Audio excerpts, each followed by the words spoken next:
Film počinje u judejskoj pustinji, 33. godine prije Krista. Klavijus sam luta neplodnom pustinjom i nailazi na malu kuću. Vlasnik kuće ga nahrani i primećuje tribunski prsten koji nosi. Tada Klavijus prepričava svoj život vlasniku kuće. Rimsko carstvo vlada Judejom 30 godina. Prefekt Pilat ima Klavijusa za svog tribuna, odgovornog za održavanje reda u gradu. Jevreji tada žive u Judeji, koji veruju u jednog Boga, i dolazak mističnog Mesije. Judeja je pod verskim vođstvom Sinedriona i sve veći broj zilota težio je da izazove rimsko carstvo koje je vodio Varava.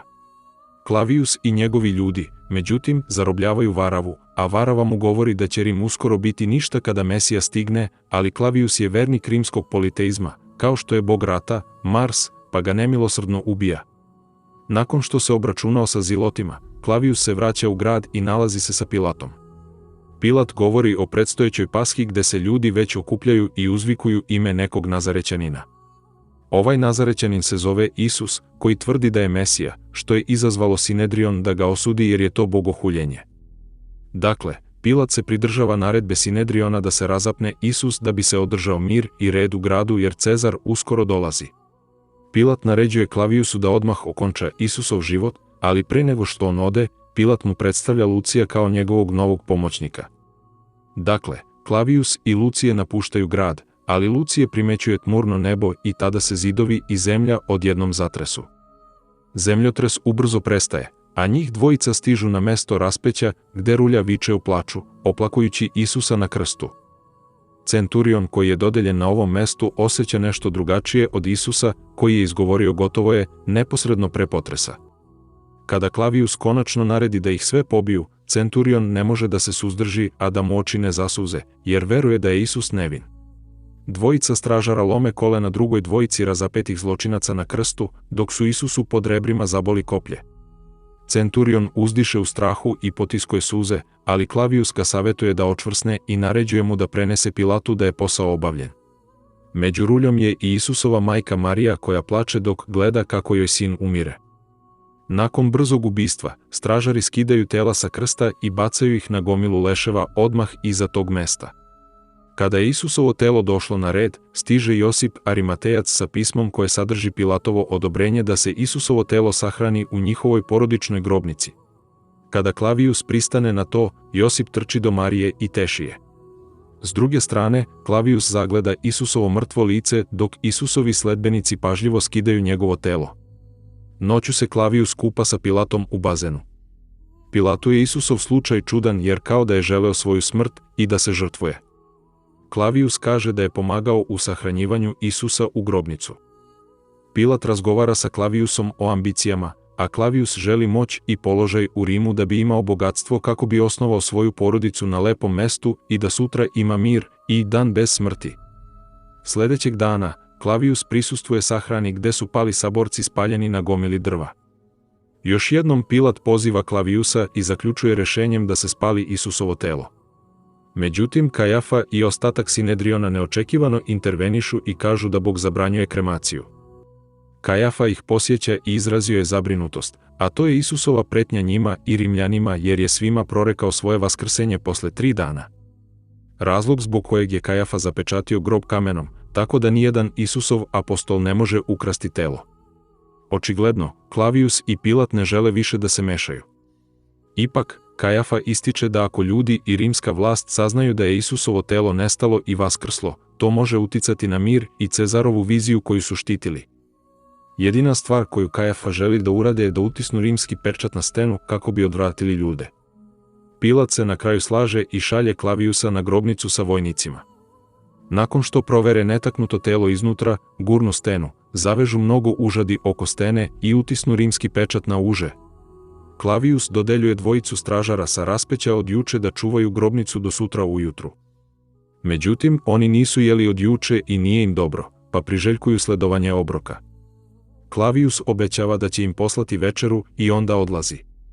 Klavijus tada razgovara sa Josipom, koji je takođe Sinedrion. On dovodi u pitanje Josipovo tugovanje za Isusom, koji sebe smatra kraljem, dok ga njegova braća preziru. Josip objašnjava da je Isus poseban. Noć je, a Klavijus zaboravlja da pošalje hranu za dvojicu stražara koji čuvaju grobnicu. Dakle, dva čuvara počinju da piju alkohol kako bi se izborili sa glađu. Sledećeg dana, nebo zasija sa zaslepljujućom svetlosti, svetlijom od sunca. U međuvremenu, Pilat ponovo poziva Klavijusa da ga obavesti da je Isusovo telo nestalo iz grobnice i da su dvojica stražara nestala. Pilat ljutito proglašava smrtnu kaznu dvojici stražara pre nego što ga Kajafa i ostatak Sinedriona zaustave, ali sad je prekasno, jer su oni već čuli za to. Klavijus im nudi da istraže gde je nestalo telo, dok ih Kajafa podsjeća da se njegova slutnja obistinila. Kaže da su dvojica čuvara potražila utočište kod njih jer su znali da sledi kazna. On takođe kaže da su stražari zatekli da su apostoli ukrali telo iz grobnice. Kajafa predlaže da se čuvarima poštedi život kao svedocima za navodni zločin koji su počinili apostoli. Međutim, Pilat je zabrinut da reči nisu dovoljne i da treba da pronađu telo. Dakle, Pilat daje zadatak Klavijusu da pronađe Isusovo telo i njegove apostole. Klavijus i njegovi ljudi stižu do prazne grobnice. Kada uđe u nju, on poziva Josipa da ga pita šta se dogodilo, ali on nema pojma gde je telo nestalo kada je stigao. Klavijus zatim ispituje konopce koji nisu bili isečeni, već pokidani, otopljene voštane pečate i kožnu bocu rasutu od alkohola na zemlji. U međuvremenu, Lucije poziva Klavijusa da mu pokaže Isusovo lice oslikano na belom platnu. Klavijus pita Josipa da li je telo pomazano, a Josip kaže da su samo omotali telo sa smirnom i alojom jer nisu imali vremena. Klavijus tada uverava Lucija da je mrlja jednostavno znoj i bilje. Klavijus onda naređuje Luciju da posmatra grobnicu, pretrese svakoga ko napusti Jerusalim, uhapsi svakoga ko govori o Isusovom vaskrsenju da bi saznao odakle su to čuli, i iskopa svako zakopano telo u poslednjoj nedelji i pronađe rane od raspeća. Nakon toga, Klavijus sreće izbeglog mršavog stražara sa grobnice radi ispitivanja. Prema rečima mršavog čuvara, bilo je oko 8 ili 10 besnih Isusovih učenika koji su ih napali oružjem, ukrali Isusovo telo i rekli im da kažu da je vaskrsao. Klavijus zatim pita kako su ih videli ako su spavali, a mršavi stražar odgovara da ih je probudio zvuk sečenja užadi. Mršavi čuvar zatim nastavlja da su otkotrljali stenu i potom su ukrali telo i pobegli. Klavijus se pretvara da prihvata šta god čuvar kaže, pita ga da li su ih gledali kako beže, a mršavi čuvar zamuckuje, ali ipak odgovara da su ih držali na vrhu koplja. Klavijus zna da su sve ovo laži, ali opet pita da li im je rečeno da ispričaju ovu priču. Čuvar to poriče dok mu glava gleda nadole. Klavijus zatim pita da li su pili te noći, a kada je čuvar to ponovo demantovao, Klavijus mu pokazuje kožnu bocu od alkohola koju su koristili sinoć. Stražar se tada povlači jer više nema reči da kaže. U međuvremenu, Lucije čuje prosjaka kako govori o Rimljanima koji se plaše Isusovog vaskrsenja iz smrti, zbog čega Rimljani lažu o ukradenom telu. Nakon što je pustio prosjaka da završi svoje reči, Lucije hapsi čoveka. Još jednom, Klavijus i Lucije proveravaju leševe iza mesta raspeća i čak iskopavaju hebrejsko groblje, ali ništa ne nalaze. Nakon pretresa, njih dvojica se vraćaju u Klavijusov dom da ispitaju uhapšene koji govore o Isusu. Prvi je Josip, koji takođe ne zna gde se telo nalazi. On čvrsto veruje da su Isusovi učenici previše slomljenog srca da bi ukrali telo.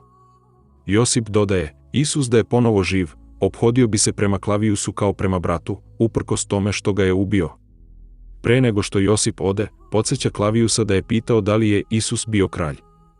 Dakle, on stavlja trnovitu krunu na Klavijusov sto i kaže, vraćam njegovu krunu. Druga je slepa žena koju su zatekli kako viče na ulici, Mesija je živ. Slepa žena čvrsto kaže da je čula Isusov glas pre 2 dana. Međutim, Klavijus joj samo naređuje da prestane da širi laži, ali slepa žena je ubeđena i jedini razlog zašto je Klavijusu teško verovati u to jer nema vere u njega. Klavijus pravi pauzu i moli se Bogu Jevreja, tražeći od njega da napusti svoje sledbenike koje traži, iako to učini, nudi sebe u službi. Najzad, on ispituje prosjaka sa ulice. Prosjak kaže da je čuo da su 2 žene, a jednu poznaje Magdalenu, zatekli grobnicu već praznu kada su je rano ujutru posetili. Nakon toga, Klavijus unajmljuje prosjaka za još informacija, a zatim posećuje prostor iznajmljen za muškarce. Očigledno, svaki muškarac unutra poznaje Magdalenu i ističu gde ona radi. Magdalena nije niko drugi do pokajana prostitutka koja je postala Isusova sledbenica. Noć je, a Klavijus i njegovi ljudi okružuju Magdalenino uobičajeno mesto koje posjećuje. Kada se Magdalena konačno pojavi, stražari pojure za njom. Iako uspeva da izbegne čuvarima, Klavijus je ipak uhvati. U njegovom domu, Klavijus razgovara sa Magdalenom, ali mu se čini da ništa nema smisla jer Magdalena govori o suštini vere, u koju on ne veruje. Dakle, Lucije mu nudi da prvo odspava, što on i čini. On sanja o Isusu kako visi na krstu usred okeana. Ali njegov san prekida Lucije, govoreći mu da ga Pilat poziva. Pilat poziva Klavijusa da ga ukori jer je iskopavao hebrejsko groblje. Jer očigledno, to nije njegov jedini problem, već nestalo telo i rani dolazak cara Cezara. Dakle, Pilat naređuje Klavijusu da večeras pronađe Isusovo telo. Nakon toga, Klavijus daje zadatak prosjaku da potraži još Isusovih sledbenika, dovodeći ga do Vartolomeja, koji se veselo predstavlja. Kada dovedu Vartolomeja u njegovu kancelariju, on kaže da je voljan da i on bude razapet. Ipak, kada mu Klavijus objasni kako je to bolan proces i kako je Vartolomej pobjegao kada je Isus razapet, Vartolomej ga zaustavlja i kaže da je čuo dovoljno. Kada Klavijus pita gde su ostali učenici, Vartolomej kaže: oni su svuda, i osmehuje se, srećno napuštajući kancelariju. Klavijus nastavlja potragu za telom sljedećeg dana, ali su oni već neprepoznatljivi. Klavijus tada donosi neko telo Pilatu i tvrdi da to može biti lažno telo da prevari ljude. Međutim, evidentno je da je Pilat već odustao i šalje Klavijusa na drugi zadatak, ali Klavijus insistira da nastavi istragu. Te noći Klavijus sreće Lucija, koji ga obaveštava da su dvojica stražara pobegla iz grada sa novcem. Ali Klavijus uspeva da pronađe sitnog čuvara, koji je sada pijanica i žudi za istinom. Sitni čuvar otkriva da je video zaslepljujuće svetlo tako jako da nije mogao da vidi. Konopci su prsnuli, gromada od stene je odletela kao list, a gromki glas ih je naterao da pobegnu od groba tako daleko dok ponovo nisu dobili razum. Iz grobnice se pojavila neprepoznatljiva figura i brzo nestala. Međutim, uprkos načinu na koji se sitni čuvar prisjeća trenutka, njegovih očiju koje zure preko prostora, pitajući se da li sve to ipak desilo, Klavijus koji sedi pored njega i dalje smatra da je priča skeptična. Sljedećeg dana, Klavijus i njegovi ljudi upadaju u jevrejski grad, a među kućama nalazi se prebivalište u kome pred njim bljesne neobjašnjiv događaj. Isus je živ, opipljiv, nasmejan i među zadivljenim apostolima i Magdalenom.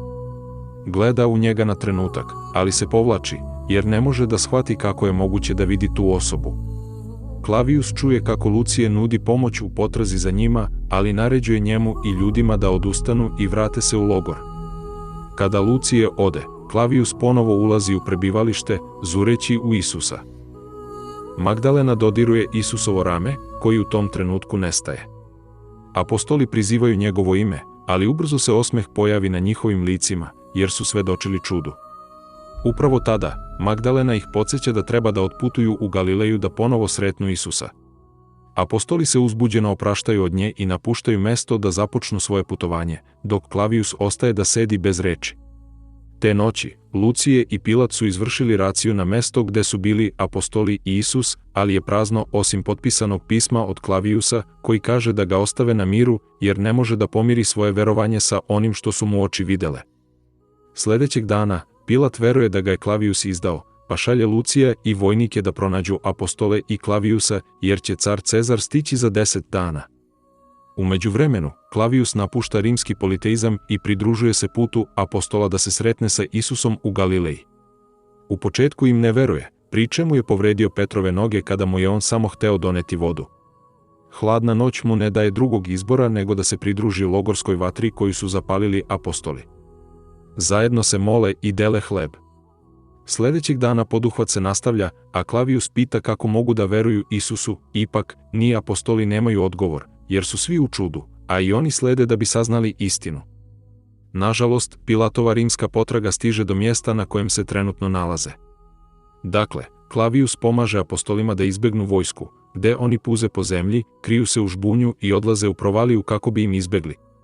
Dok ulaze u provaliju, unapređeni Lucije naoružan ih zaustavlja. Ipak, Klavijus ga uspešno razoruža i ubedi da ih pusti da prođu mirno jer niko neće umreti. Konačno, Klavijus i apostoli stižu u Galileju. Međutim, svi su gladni, pa koriste prazan brod da bi pecali u moru. Ipak, već je noć i oni potroše mnogo energije, ali ribu ne upecaše. Sledećeg dana, nepoznati čovek sa kapuljačom govori Petru da ponovo pokušaju da bace mrežu sa desne strane, a kada to urade, mrežu napune ribom više nego što im je potrebno. Slave jer je Isus ponovo među njima. Dočekuju ga u zagrljaju, a Klavijus ih izdaleka posmatra nasmejana lica. Dok jedu ribu, Klavijus pita Vartolomeja šta ih je nateralo da ga slede kada su sumnjali da će Isus ustati iz mrtvih. Slučajno, gubavac kojeg su ljudi odbacili biva pretučen u blizini njihovog logora, a Isus mu prilazi sa ribom u ruci. Poljubi ga u glavu i pusti ga. Gubavac odlazi, a kada se okrene prema njima njegovo telo je čudesno izlečeno. Te noći, Klavijus ne može da zaspi, pa sedne kod Isusa, koji je još uvek budan. Ne zna šta da pita, i dalje sumnja da je sve istina, jer je video Isusa kako umire, ali on je sad tu pored njega. Klavijus priznaje da ga plaši da greši i da za to ulaže večnost, a jedino što mu Isus kaže jeste da ga upozna. Isus ga pita za čime teži, a Klavijus je iznenađen kada čuje da ga pita da li želi mir i dan bez smrti, a da mu on ništa ne kaže. Klavijus plače dok konačno shvata istinu i nalazi mir koji je tražio od početka.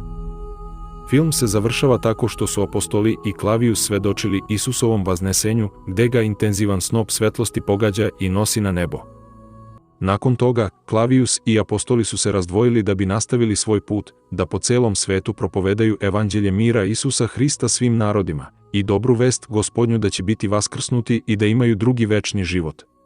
Međuvremenu, Klavijus završava svoju priču sa vlasnikom kuće, rekavši da posle svega što je doživeo više nikada neće biti isti. Zatim ostavlja tribunski prsten kao isplatu i nastavlja svoj put sa nadom. Hvala na gledanju. Ukoliko želite da podržite rad kanala i vidite još ovakvih videa, lajkujte i zapratite film ukratko.